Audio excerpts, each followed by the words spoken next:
folks, how's it going? It's Saturday morning. So how have I done this week then? Well, I have underperformed my three comparators. I was up 0.34%. They were all up by those amounts.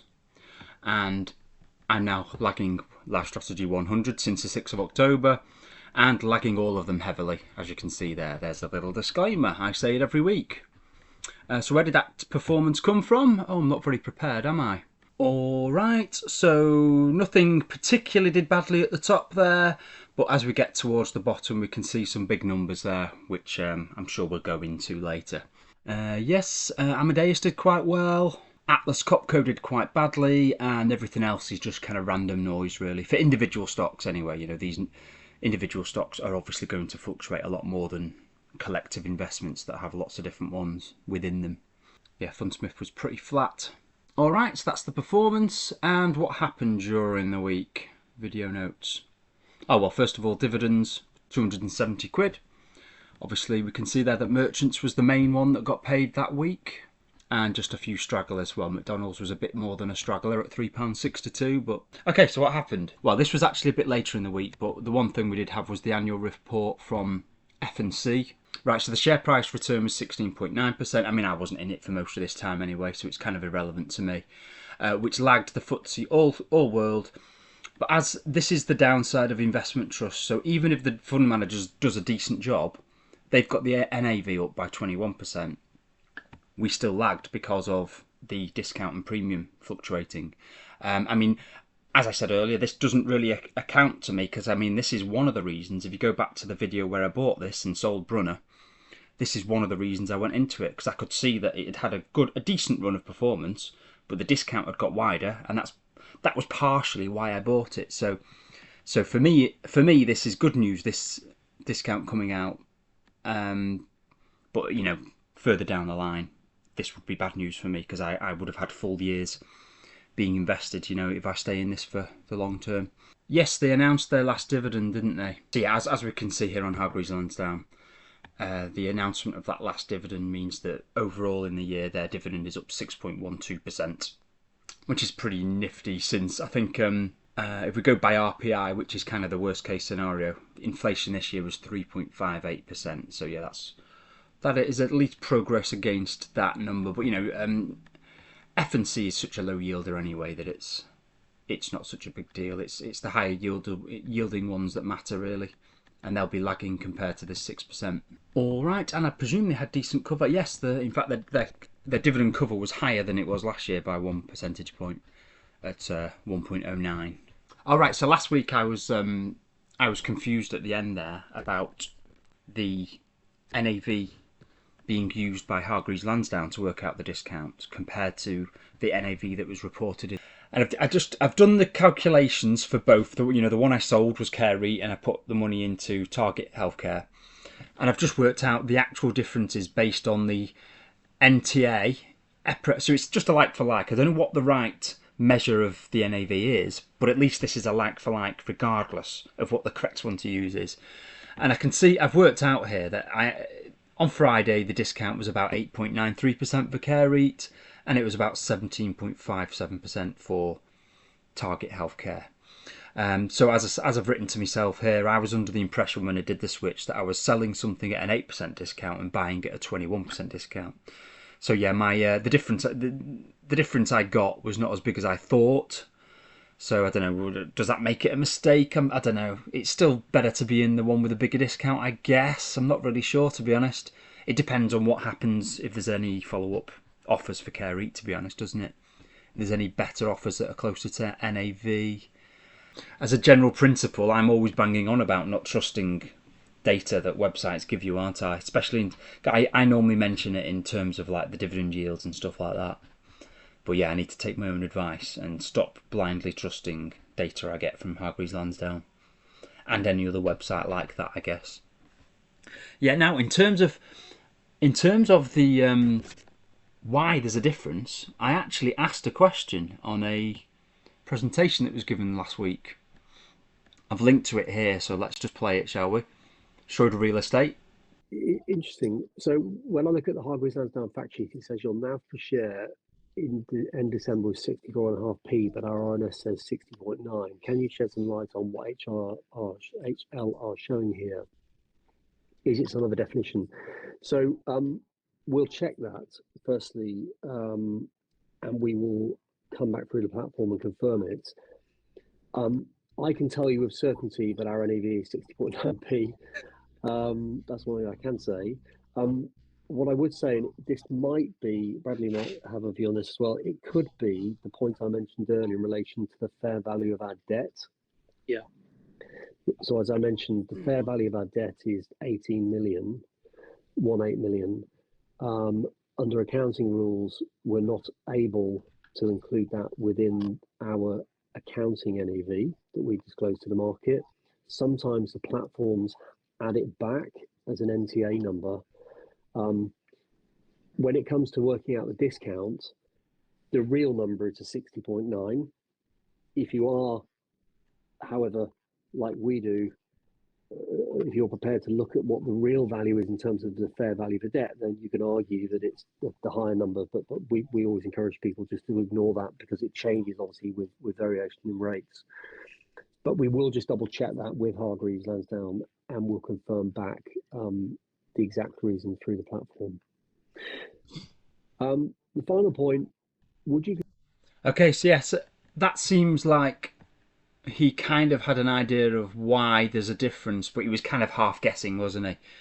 But he mentioned there something that really confused me. He says there, the fair value of our debt is 18 million. But I looked into this number about an hour ago actually. I looked into this number. I'm thinking this is actually the number he's talking about because, like I say, the fair value of 176 million loan can't go down to 18 million. That's too big a difference.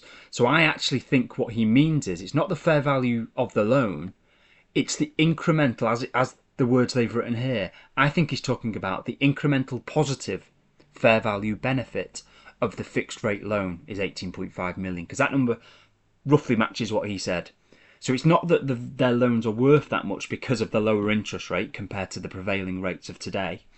It's the effect of that, which is 18.5 million, which makes way more sense to me than the actual words he said.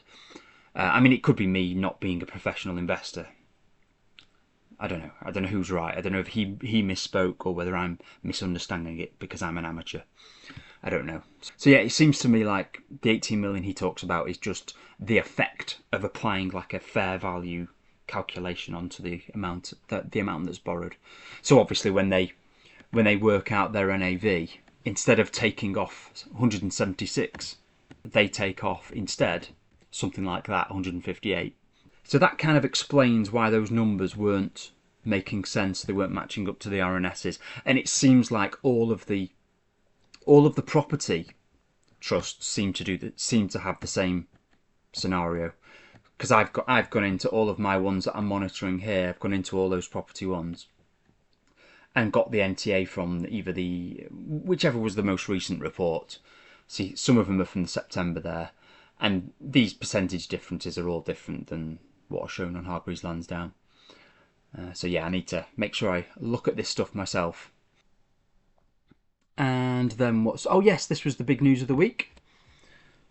Harmony Energy got more kind of solidity on the offer that they've got in the works, and the offer came in at 84 pence, which is a 29% premium to the share price on the 14th of March. Foresight as an investor. Yes, so this is a possible cash offer. So again, similar with Assura, it's not actually an offer an actual offer hasn't been made yet.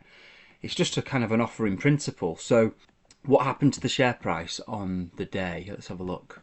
So as we can see here, the share price shot up to 80 pence compared to 84 possible offer.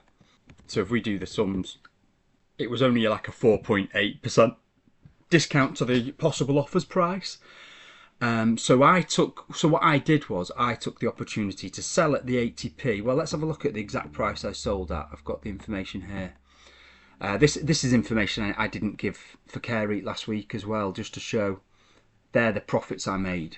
on the Care REIT shares that I sold. So if I do some, overall I made a gain of 24.98% on Care REIT shares that I sold last week. Obviously there's dividends that came along the way as well, but in terms of capital, that's how much I made, which is a sum of £876.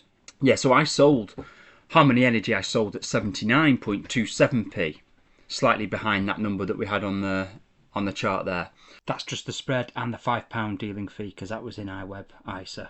So yeah, that was a 53% gain, and it was only actually from June as well, so that's slightly less than a year, isn't it? I made 53% on that one. Yeah, no dividends, obviously.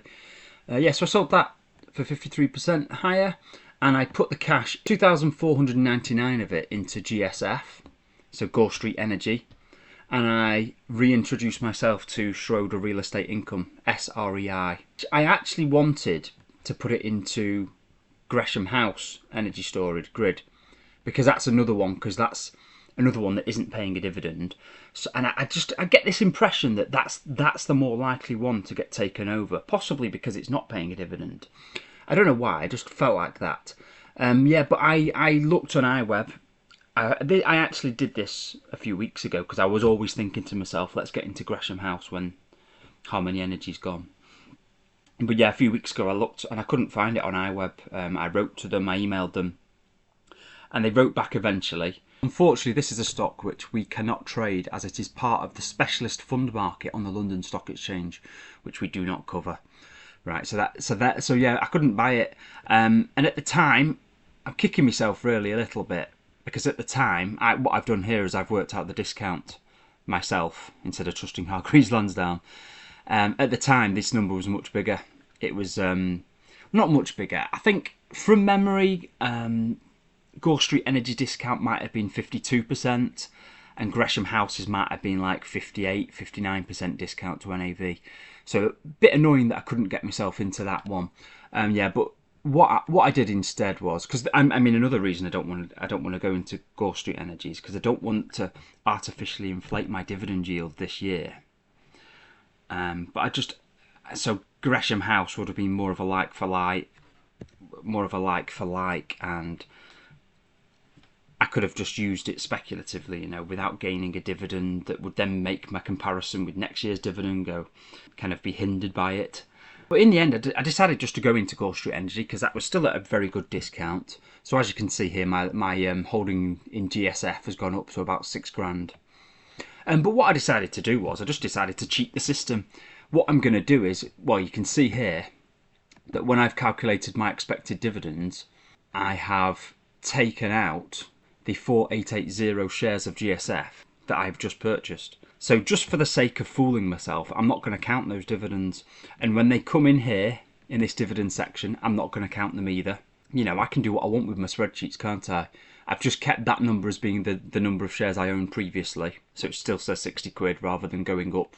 And then what I'm going to do is I'm just going to treat it as a automatic reinvestment drip thing. So when the dividend comes through for those 4880 shares, I'm going to go into trading 2-on-2's ISA and just invest the exact amount I get paid into GSF when those dividends come through. Yeah, it's silly really. I'm kind of obsessive about this stuff, but I'm trying to make it as similar as possible to if I had just bought Gresham House.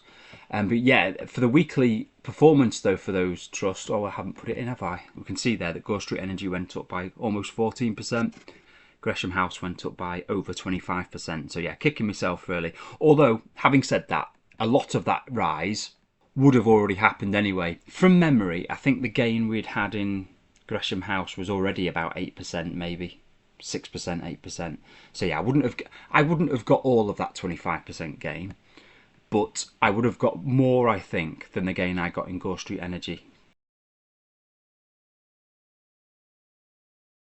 And then the other transactions I had were on the 20th of March. I just decided to give up on AGR. I figured it's only, it hasn't changed much since I sold, but on Friday close it was only 5% discount to the offer price, which happens to match the NAV from the 30th of September 24. Just decided I might as well sell. I got into Schroder Real Estate at something like a 13% discount, I think. So I put a little bit into Schroder Real Estate Income, which I already had £2,000, so I'm about £3,000 in, 3,300. And then I put the rest into THRL, which, as we can see, has been on a bigger discount, at about 17% rather than the 13% that Schroder Real Estate was at. So yeah, we can see there that now I've just got 2 real estate holdings. I've been doing research into other ones. I found this one. Well, I didn't find it. City of London owns it, which is what made me have a little look into it. And I can see here that compared to the NTA on the 30th of September 24, it's at a 35% discount, and it's like a massive fund, so it's very liquid. Like it's like 3 or 4 billion in market cap, I think. So it's very big and liquid. It's not an investment trust. That's probably one of the reasons City of London buys it, because you know when they buy investment trusts, they have to report the costs of that investment trust in their ongoing charges. But if it's a REIT, which isn't an investment trust, they don't have to report any of the costs of running a REIT that's not an investment trust. And that's probably why Merchants Trust put me onto Assura, which is also not an investment trust. Or sorry, an investment company. I'm probably getting the terminology wrong here.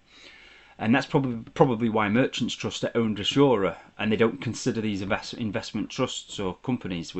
And it's at a 35% discount. So I have been pondering that one. And I watched some of their previous presentations and stuff. And I think I know why there's a big discount. I think it's because they're making a big, bold move to having like a third of their portfolio in residential real estate, which I like the idea of, because it seems to me the internet's taken over the world, and like office, shops, stuff like that might be on the downward trend, but I feel like there's a million, the populations aren't on a downward trend, and people need to live places, so I'm a bit more comfortable in residential stuff. That's why I like Target Healthcare REIT and Care REIT, because they're homes, you know, it's where people live. And I feel like that is something that can never go away. You know, human beings will always need somewhere to live. So I feel a bit more comfortable in stuff like that. So I like the idea, but it all seems a bit risky, because like they showed us some of the massive like residential areas they were building, because it's such a huge REIT. They have to have scale. They talk about scale, and like having a small building is just not worth the effort for them because they're so big. So they've got these plans and they're building these huge like blocks of flats in various places, and I don't know, it just feels a bit risky, and I think that's probably why the market is marking them down by 35% compared to their NTA from a few months ago. Well, probably more like 6 months ago, isn't it? Yeah, so I think I was very confused at first, but when I started listening and then I heard some of the questions at the end of the presentation, and I feel like it is just the risk of this transition. Yeah, I'm thinking to myself, maybe it's a risk worth taking when we compare the difference in these discounts compared to this one with 35%. It might be a risk worth taking with like maybe a few grand I might put in there. I don't know, at some point maybe I might sort of equalise the holdings in Target REIT, maybe put some money into there. I don't know, I'm going to ponder it. So there was this Capital Markets Day in February 2025, which I went and watched yesterday or the day before. Yeah, so here's their plan to go from mostly office and retail, and we can see there in the blue their plan is to go approximately like, what's that, a quarter maybe into residential. So it's a big transition they're making. I like the idea of the transition, I just feel like doing it is risky. So here's one of the plans. Street view kind of thing, I guess, unless it's their own drone they sent up to take a picture. So yeah, this is the whole big building they're planning to make. I presume these are like CGI photos they've created. Not photos, but of just like loads of blocks of flats. Potential delivery in 2028 to 35.